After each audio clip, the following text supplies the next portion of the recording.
Quando você tiver o gestor da empresa repetindo, falando, inovação é bom, inovação é bacana, quanto mais ele falar, ele tem que ser meio que um catequizador. Ele tem que falar, tem que levar a palavra da inovação. E o Edu compartilhou muito esses momentos comigo de levar a palavra da inovação à frente. Quem tem que ser o principal, a bandeira, porque a gente sabe, né? Por mais que as boas práticas da gestão não de gestão administrativamente falando, né?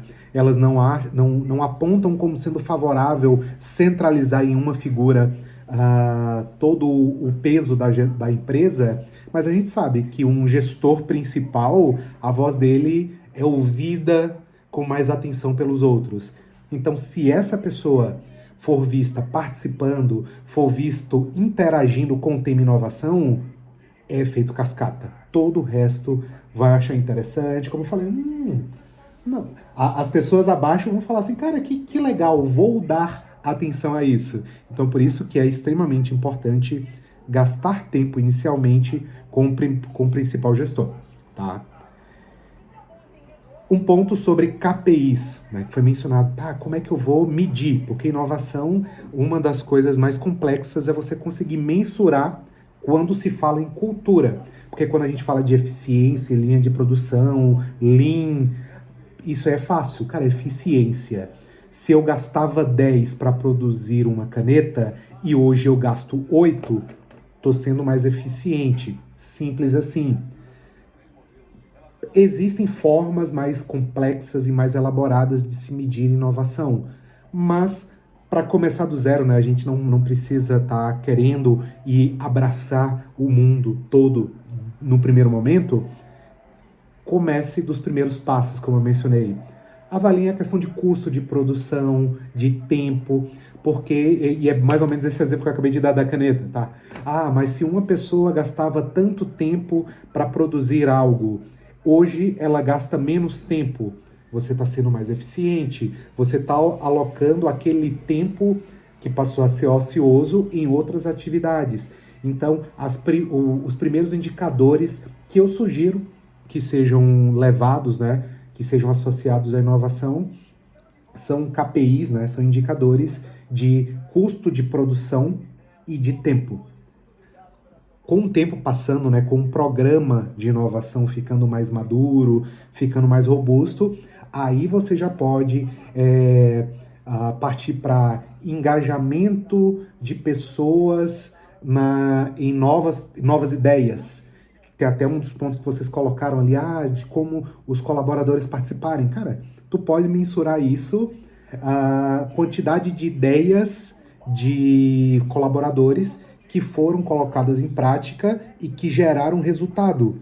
Tudo isso é indicador, mas isso é um pouco do meio do caminho para frente. Para começar, custo e tempo. Custo e tempo, beleza? Um outro ponto que eu acho que quando o Edu compartilhou essas perguntas para mim, eu acho que ele deve ter dado uma risadinha de canto de boca assim, que é sobre consultor externo. Cara, consultor externo, não é, Edu? Pode ser um vilão, como pode ser a pessoa que vai acelerar o processo. A experiência que eu e o Edu tivemos, ela nos trouxe, olha, Edu, como é que eu vou sair de uma forma bem polida, nos trouxe muitos ensinamentos a vivência de um consultor externo. Por quê? A questão cultural é um problema muito grande. E quando eu digo cultural, não é só porque quando a gente traz um consultor externo, ele não está vivendo a cultura da empresa. Eu digo cultural do meio. Se eu, por exemplo, vocês vão levar a iniciativa de vocês para uma construtora, espero que alguma de vocês sejam ou estejam fazendo engenharia civil. Não? Eita, peraí. Brincadeira. Por quê? Você tem que ser do meio. Ou espera-se que esse consultor seja do meio, ou que ele tenha uma conversa que aproxime ele à empresa que ele vai atender. Porque o consultor externo, ele tem que estar muito alinhado. E não é dizer que está alinhado.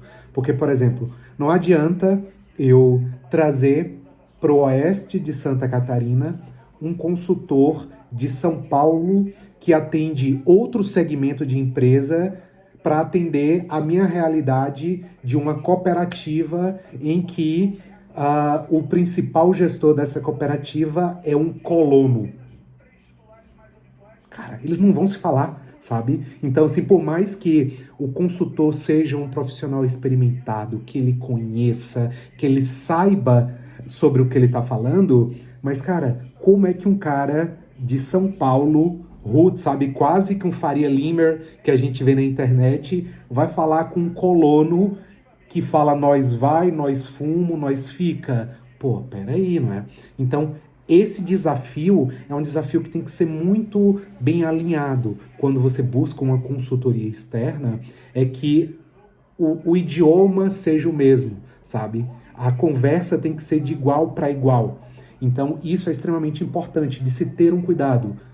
Contratar consultoria é importante? Sim, é extremamente válido quando você traz uma pessoa com experiência, com rodagem, para te trazer o pulo do gato, né? Para te economizar tempo. É extremamente importante, desde que o profissional e a proposta estejam de fato ligado e intimamente ligado com o planejamento estratégico da empresa, com o dia a dia da empresa. Senão, você vai gastar o preço de um carro popular numa consultoria que não vai te trazer resultados.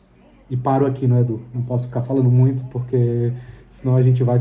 Eu posso cometer a falha de dizer nomes e não vai ser muito bacana. Mas tranquilo, né? Então, consultor externo, sim, é bom, é válido, desde que alinhado com a cultura da empresa. E se você não encontrar o consultor ideal, que você, enquanto contratante, que você gaste o tempo para colocar todos na mesma página, sabe? Porque senão vai ser só dinheiro gasto. E algumas empresas, elas têm até uma aversão a consultores por conta de experiências antigas. Porque eu me lembro que um amigo meu me falou que certa feita ele foi atender um cliente, ele é consultor, né, ele é engenheiro florestal, e um cliente, né, que ele estava prospectando, ele conseguiu fechar. Ele falou assim, o cliente falou para esse meu amigo, cara, o consultor é aquele profissional que eu pago para me dizer o que eu quero e o que eu sei que eu preciso fazer. Porque eu não vou descobrir a roda. Eu, enquanto consultor, não vou descobrir a roda. Eu só pegar o holofote que está aqui, ó, e vou direcionar para o problema, para as dores. Então, assim, como boa parte dos empresários já passaram por más experiências com consultores e até mesmo maus consultores, né, que só vão querer tomar grana das empresas, você já começa com um pé atrás, os consultores, né? Então, por isso que é extremamente importante você nivelar a cultura, tipo, no sentido de trazer o consultor externo, mas que ele entenda bem a cultura e o dia a dia da empresa. Passando para um próximo ponto, né? Como começar os projetos, né? Como dar esse primeiro passo de projetos de inovação. Eu acredito, né, a minha visão é que a melhor forma de começar é pequeno. Então, não tem como você pensar, por exemplo, aqui no litoral, e aí eu sei que em Chapecó, meu Deus do céu, eu estava em Chapecó 2 vezes por mês. Cada semana nova era um prédio novo aparecendo ali em Chapecó. Então é uma realidade de Chapecó também. Mas eu vou dizer uma realidade daqui do litoral, que eu acredito que vocês conheçam, o Sena Tower, que vai ser um dos maiores prédios do mundo, blá blá blá. Cara, o prédio vai ter mais de 0,5 quilômetro. É coisa pra caralho. Como é que eu vou chegar, por exemplo, pra FG e falar assim, ô querido, vamos tentar fazer inovação no Sena Tower? Eu vou, meu Deus do céu, só não, né? Não vou conseguir chegar nessa empresa. Eu começo pequeno. Então, a melhor forma é você pensar, e eu acredito que o Edu deva ter falado com vocês, se não, o mercado já deve ter falado para vocês, o conceito do MVP, que é do mínimo produto viável. Então não adianta você querer levar para uma empresa uma solução que vá mudar tudo de uma vez só, fecha as portas que eu vou mudar tudo de uma vez. Começa pequeno. Se tu vai para uma construção faraônica, comece no pequeno, sabe? Comece no, faça um pré-teste, faça uma maquete, faça uma simulação antes de você escalar aquilo. Então, pensando em tanto pequenas, médias empresas quanto grandes, se você quer levar a inovação, pensando em gestão da inovação numa empresa, se você quer levar para uma empresa gestão da inovação, inovação para as áreas, não pensa que você vai levar para todas as áreas ao mesmo tempo. Comece aos poucos. A empresa tem 10 setores. Poxa, comece em uma. Comece em um, dois setores. Eleja participantes de todos os setores para eles participarem da implantação em um setor apenas. Depois você vai escalando. Porque você vendo algo pequeno acontecer, o resultado é mais fácil de ser visto, sabe? É mais fácil de ser mensurado. Por isso que comece pequeno, comece com protótipo, comece com um MVP. E um ponto, né? Um outro ponto, já partindo para a finaleira aqui da minha fala, a empresa ela tem que saber se posicionar quanto aos horizontes de inovação. Porque se vocês não viram, eu vou compartilhar com vocês depois, talvez o Edu talvez possa se achar pertinente compartilhar com vocês, é porque existem os 3 horizontes da inovação, H1, H2 e H3. Quando se fala a empresa, ela quer inovar no H2 ou no H3, ou no H1. H1 é o core da empresa. Ela está levando inovação e ela está fazendo o melhor para ela. É como se fosse uma coisa interna. O H2, eu já vou para o segmento. Vou para o segmento construção civil. O H1, eu estou trazendo as melhorias da inovação para dentro da minha construtora. Quando eu falo do H2, é o que o meu segmento de construtora civil está trazendo para o mercado que eu posso incorporar para o meu negócio. Então esse é o H2, é o segmento. E o H3 é: será que eu posso ganhar dinheiro vendendo água com a marca da minha construtora? Tá totalmente fora. Esse é o H3, é o extremamente disruptivo. Então, por isso que é importante a empresa se posicionar o que ela quer em cada um dos horizontes. O que ela faz dentro de casa, o que o mercado que ela está inserido faz, e o terceiro é aquela sonhada, é aquele moonshot. É quando você chuta para a lua e vê, tá, vou vender água. Mas tu constrói prédio. Ok, quero vender água. São essas ideias esdrúxulas assim, mas que cada empresa tem que entender o como ela está posicionada, o como ela está, o como os resultados dela permitem isso, né? Porque uma construtora não vai começar a vender água se ela está dando prejuízo, né? Ela tem que estar muito boa das pernas para pensar em uma coisa tão disruptiva assim. Então, ela se posiciona bem nesses 3 horizontes, né? Se ela tiver um projeto de inovação, mas um ponto é importante: focar na simplicidade. A inovação, ela é e precisa ser simples. Ela não precisa ser algo de início, disruptivo, gigantesco. Cara, simplicidade, como eu mencionei para vocês, tu tem que começar pelo básico, né? Tipo, se tu tem 3 canetinhas Stabilo na sua mesa, tu só usa uma por vez, a não ser que tu seja ambidestro e escreva com as 2 mãos ao mesmo tempo. Senão, são essas pequenas melhorias simples que, num primeiro momento, geram resultado. Aí você pode escalonar isso para gerar maiores resultados no futuro. Então, se posicionar frente aos horizontes. E o penúltimo ponto que vocês colocaram ali é sobre a IA, né? A tão temida IA em todo esse contexto, né, de inovação. A IA tem que ser vista como uma ferramenta, não como um fim.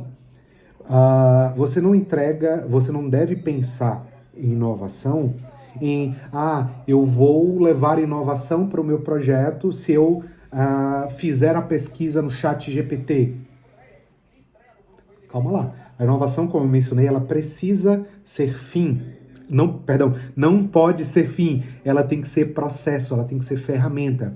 Então, a IA, ela tem que ser entendida como um meio para você automatizar, como você gerar eficiência. Cara, se eu tenho uma tarefa que é repetitiva, se todo dia de manhã eu tenho que acordar, baixar um relatório, fazer um ajuste no Excel, para no final do dia eu ter um relatório gerencial, cara, eu coloco isso para a inteligência artificial. Então, a inteligência artificial ela deve e precisa ser utilizada em qualquer negócio, em qualquer segmento, mas com esse foco, otimizar o tempo e eliminar do ser humano a necessidade de ficar se debruçando em tarefas repetitivas, em tarefas que podem ser automatizadas. Isso a gente traz o foco da IA, não é para o fim. As pessoas tendo tempo, eu consigo de fato fazer gestão humana das pessoas. Então, eu delego para a IA tarefas que podem ser mais rápidas. Hoje eu precisava fazer um ajuste no imagem, botei no Cloud e no Gemini ao mesmo tempo para ver qual dava o melhor resultado e vida que segue. É isso que a IA tem que entregar. Tempo, assertividade nessas atividades repetitivas, aí a empresa vai ter tempo para focar no core dela, né, no coração, no negócio dela e principalmente focar nas pessoas. Porque se não for assim, o negócio está fadado a não ter sucesso. E por fim, né, tá, o que foi perguntado, né, o como que eu posso trazer, né, tipo, a mensagem, né, a mensagem final aqui. O erro faz parte. Então a gente tem que entender que um processo de inovação é que o erro faz parte do processo. O erro não só faz, ele precisa fazer parte do processo. Porque o erro é que vai ensinar, sabe? Porque, cara, é chato demais você já saber aplicar e dar certo de primeira. Cara, isso aí você não tem aprendizado, sabe? Então, a mensagem que eu deixo para vocês aqui e que vocês levem para a empresa que vocês estão, as empresas futuras, o projeto que vocês estão se debruçando nessa disciplina, é de que o erro ele precisa fazer parte dessa jornada toda. Só que, em não tendo medo de errar, você vai ser muito mais corajoso para tentar coisas novas, sabe? Você não vai ficar se limitando só, cara, eu vou ficar só no meu garantido, porque o meu garantido vai me dar resultado. Não. Tente, erre, só que erra rápido, aprende rápido e recomeça rápido. Então, não é errar e ficar repetindo o erro. É tipo, eu comecei nessa direção, essa direção deu errado, opa, volto, mudo de direção e não volto para aquela errada. Então, eu tenho que errar no meu processo, voltar e mudar a direção e não repetir aquele erro. Então, cada erro cometido é uma lição aprendida rumo à entrega, ao valor que vocês querem gerar. Então, assim, das anotações que eu fiz frente às perguntas que vocês colocaram ali, eu acho que eu falei das 10. Eu não vou só tirar uma foto disso daqui, tá? Porque eu só fui fazendo os garranchos que é capaz de amanhã, quando eu for ler, eu não entenda direito, mas eu vou formatar como respostas, de fato, aquelas perguntas para que vocês possam usar como base, né, para o trabalho de vocês. E como vocês não me perguntaram nada durante a minha fala, a gente tem mais um tempinho aqui. Eu fico à disposição se vocês quiserem perguntar, quiserem que eu enfatize em alguma coisa, mas do que eu tinha preparado para vocês, Edu, termino agora, mas fico aqui à disposição de vocês ainda, tá bom?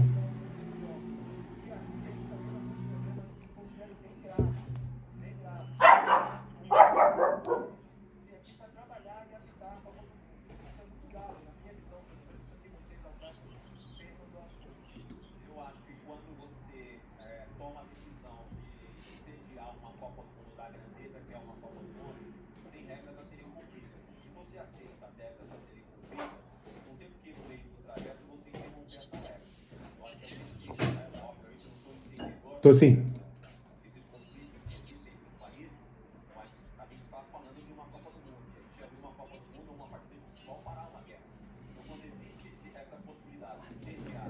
Boa vontade.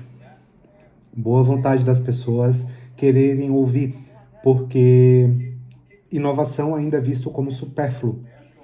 Então, assim, poxa, eu construo prédio, cara. Você quer me falar de inovação? Então, é você ter que. A primeira coisa que tu tem que gastar tempo numa consultoria de inovação é catequizar. Levar a palavra da inovação, mostrar o valor da inovação. Então, assim, perde-se bastante tempo nessa tentativa, sabe? Os desafios eles vão acontecendo e vão se desdobrando, mas esse primeiro desafio que eu acabo enfrentando é mostrar esse valor, mostrar que sim, você pode gerar resultado com inovação.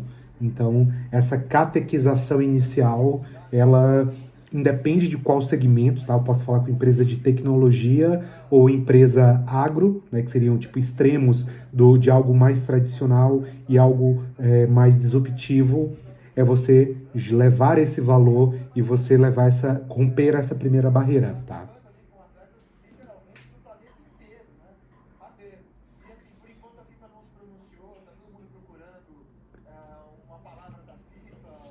Chega perto, chega perto. Tudo bem.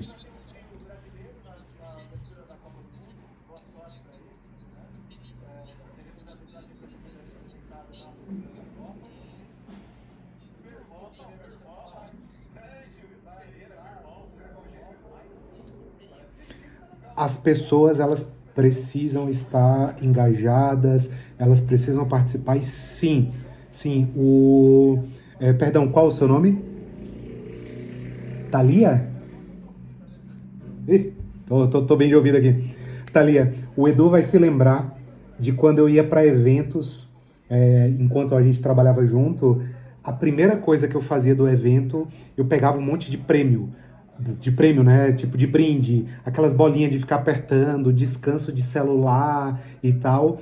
E a gente, cara, virava uma brincadeira dentro da sala que a gente trabalhava, fazendo esse sorteio para as pessoas, para elas ganharem, sabe? Tipo, então assim, eu ia para os eventos, só eu ia, participava desses eventos, né, na maioria das vezes, mas eu, para engajar o pessoal e para trazer o time com a gente, eu distribuía os prêmios dessa forma.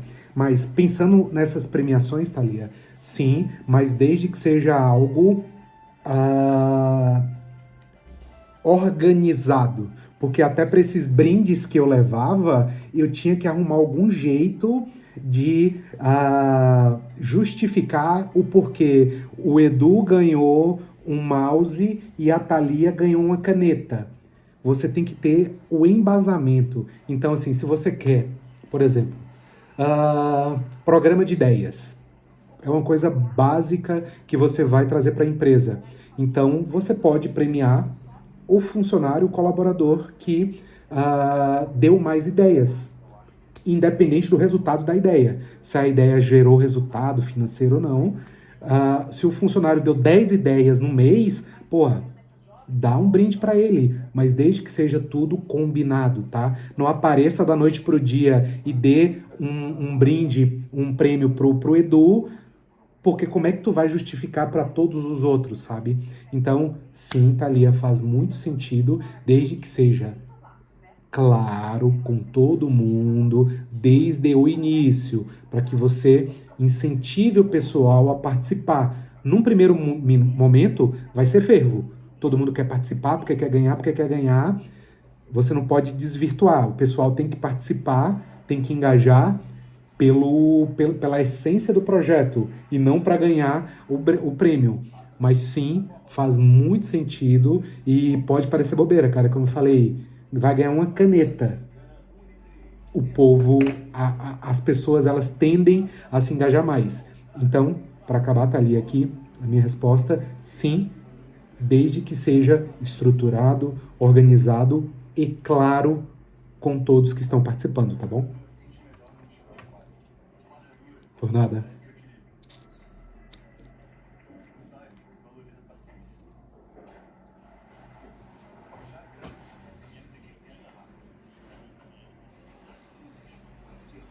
Faz favor.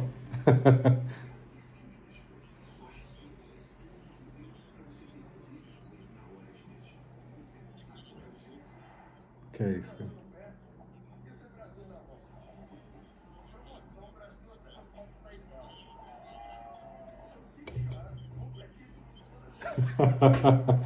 Obrigado.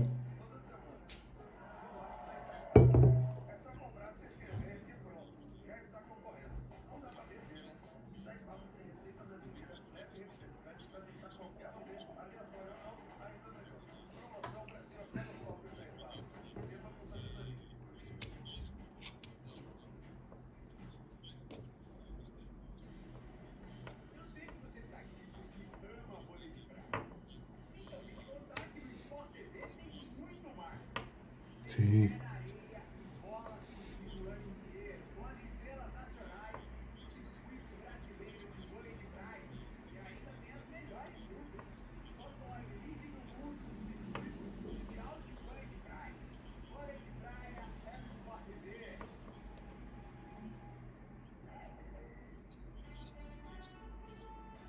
Te agradeço, cara.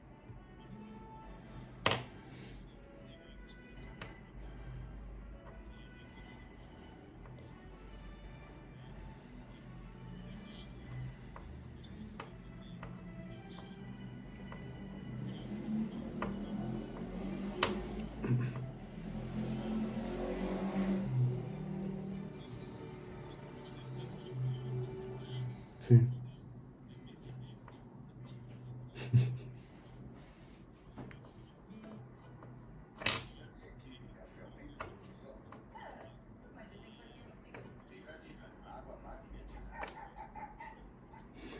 A recíproca é verdadeira, Edu. Tu sabe, cara, que nossa parceria começou lá atrás e tem muito ainda a caminhar juntos, tá, cara? Te agradeço pelo convite, pela oportunidade. Desejo uma boa atividade para as alunas. Amanhã, tá, Edu, eu estruturo tudo isso aqui, mando para ti. Ah, Podes mandar os meus contatos caso vocês precisem de ajuda, tá? Fico à disposição. E mais uma vez, agradeço, agradeço. São essas oportunidades que fazem a gente crescer mais e aprender. A gente ouvindo, compartilhando, trocando, a gente cresce. Obrigado, Edu. Gurias, obrigado. Boa atividade para vocês, desejo sucesso. E se dezembro, primeira quinzena de dezembro, a gente se bater ali pela UNO Chapecó e estiver olhando para nada assim, é porque eu devo ter sido bombardeado ali pelos professores do PPGTI, mas tá tudo bem. Obrigado, tá? Aviso, vai ser presencial, te aviso cedo. Vai ser um prazer, cara. Um abraço, irmão. Tchau, tchau. Abraço.